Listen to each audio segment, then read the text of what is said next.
సినిమాల్లో విలన్లు ప్రతీకారం అని చెప్పినప్పుడు చిరాకు పడుతుంది నాకు. విలన్కి ప్రతీకారం ఏంటి, ఆడే చేసేది ఏదో పని అయితే.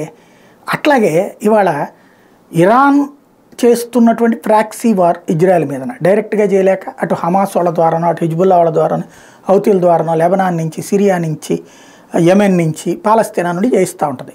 అటు వెళ్ళారు, లోపలికి వెళ్ళారు, చొరబడ్డారు, అరాచకం చేశారు, దానికి రిటాలియేషన్.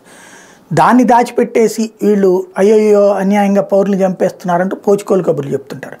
ఇప్పుడు లేటెస్ట్గా చూస్తే ఇంకొక విచిత్రమైనటువంటి పరిణామం ఏంటంటే ఇలాంటి ఆపరేషన్స్కి సృష్టికర్త లేకపోతే వన్ ఆఫ్ ద ప్లానర్ని సిరియాలో ఉండగా లేపేసింది ఇజ్రాయెల్. ఇరాన్కి సంబంధించినటువంటి సైనిక విభాగం ఇరాన్ రెవల్యూషనరీ గార్డ్స్కి సంబంధించినటువంటి వన్ ఆఫ్ ద హెడ్ని తీసుకెళ్ళి సిరియాలో ఉండగా లేపేసింది. ఇప్పుడు ఇరాన్ ఏం చేయలేక స్టేట్మెంట్లు ఇస్తోంది, తీవ్ర పరిణామాలు ఎదురుతాయి.